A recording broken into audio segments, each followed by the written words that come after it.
มาสูงค่ะมาสูงก่อนมากินข้าวซอยมากินข้าวซอยนี่มีภาพเอาเลยเอาภาพเลยก่อนเอาภาพเลยก่อน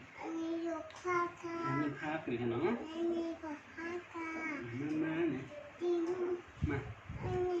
อันนี้มีภาพเนี่ยอันนี้จีนเนี่ยอันนี้แตงเนี่ยลูกมาสงขลาเนาะ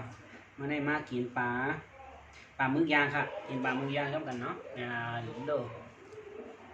ยาก้อยแถมใจค่ะซื้อมาค่ะเนาะปลาหมึกย่างอันนี้ทำเป็นน้ำจิ้มค่ะเนาะน้ำจิ้มปลาหมึกเดี๋ยวก็จะมีผักกับค่ะเนาะเป็นห้องอย่างไรผักกาดยอเนาะผักกาดยอผักกาดยุ่มเนี่ยมันอันนี้เป็นผักหมี่ค่ะเนาะซ้ำมีแตงซอย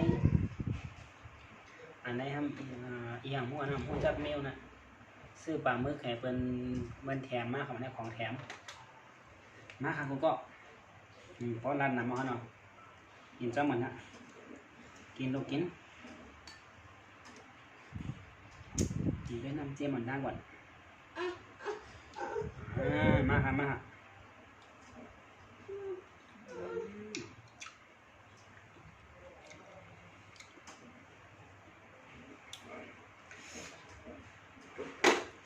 ส้มเผ็ดค่ะพี่น้องมาน้ำจิ้ม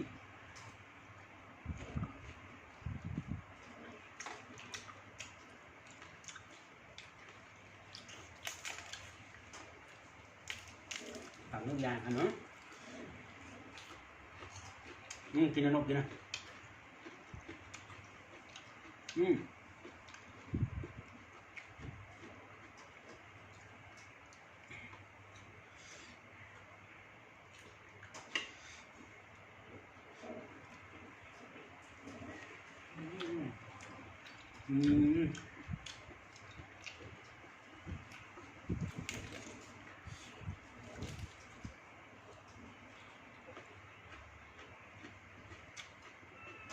นะครับก็อันนี้ได้เป็นเปิ้ลห้องอย่างมันเนาะนี่ครับมีปลาเห็ดแหเขาห้องอีสานกับหมูฮะหมักเพี้ยนได้ทั่วนะมั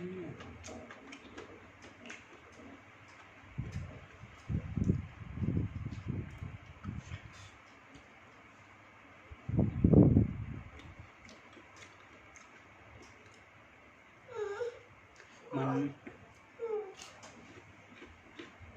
เรื่องนี้ครับ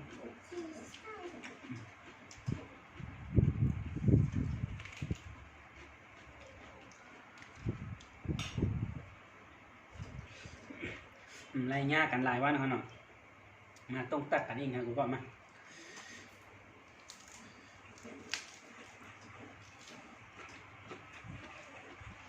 เนี่ยหลง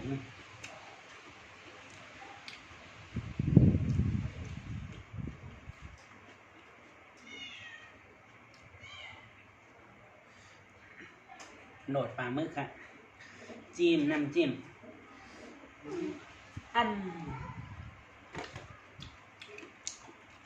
ง่ายมากนี่นะยุคขอท่อเนี่ยยุคขอท่อเนี่ยมันจะขาบวชดีนะยุคขอท่อเนี่ยเนี่ยมันซอยเนี่ยมาลงเนี่ยอร่อยไหม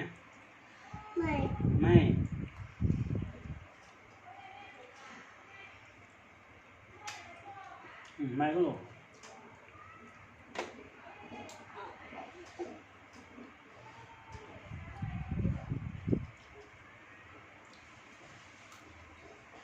กินมาแล้วกินอันนี้ไว้ก่อนกินก่อนอันนี้อยู่ไว้กันไหนกินเจ้ากิน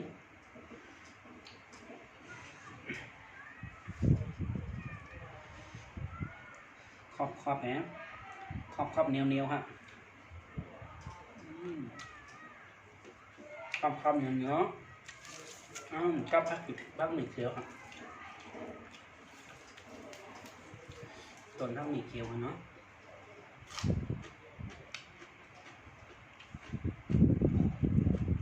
อ มันเพลดูก็มันได้สมัครพี่นี่กินนี่กินนี่เอาแดงเหรอ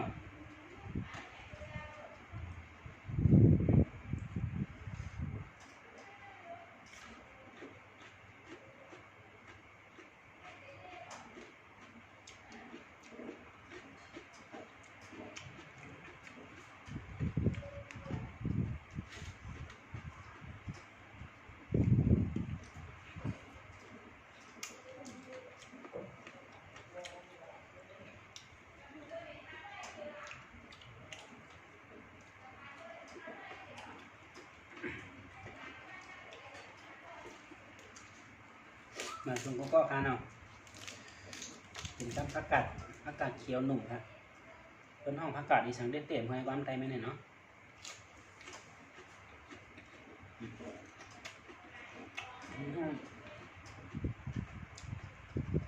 หั่นวันกินอันดิบหน่อยนะเนาะเอาแกงให้แม่หั่นนะเป็นห้องผักกาด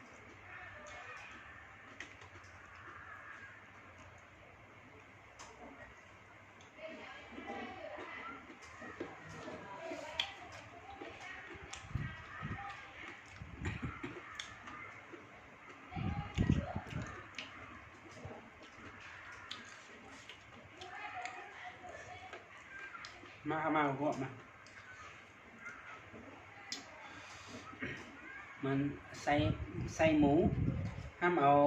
เฮ็ดเยียดสันเนยใส่ไหนอะไรเนี่ยอีสังหมด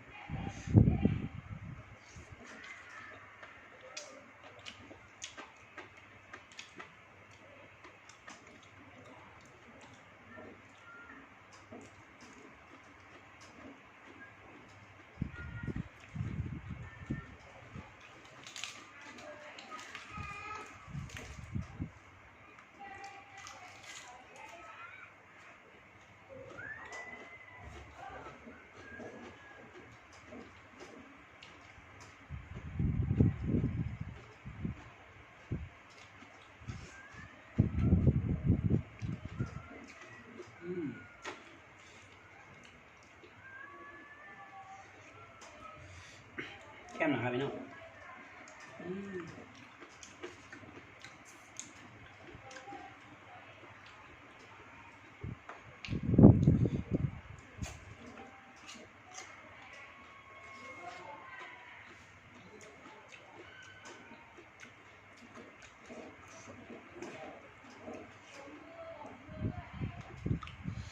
โหนดครับ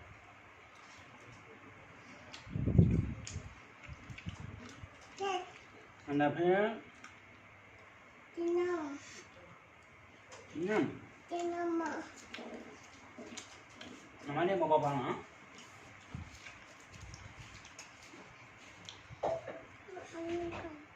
แต่เนาะ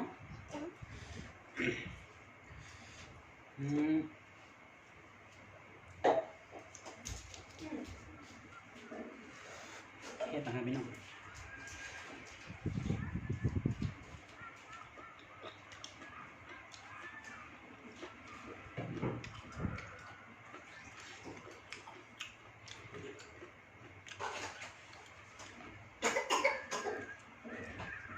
แก้น้ำฮัลโหล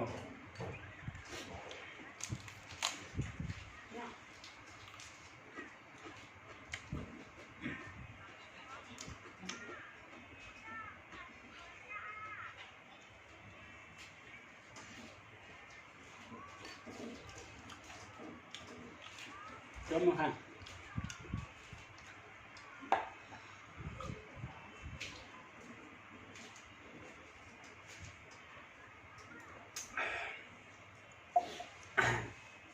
มาส่งก็ค่ะเนาะ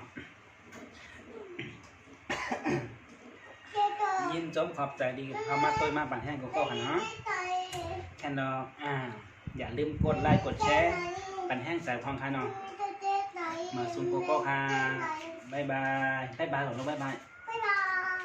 เดี๋ยวแค่ทุกวันมา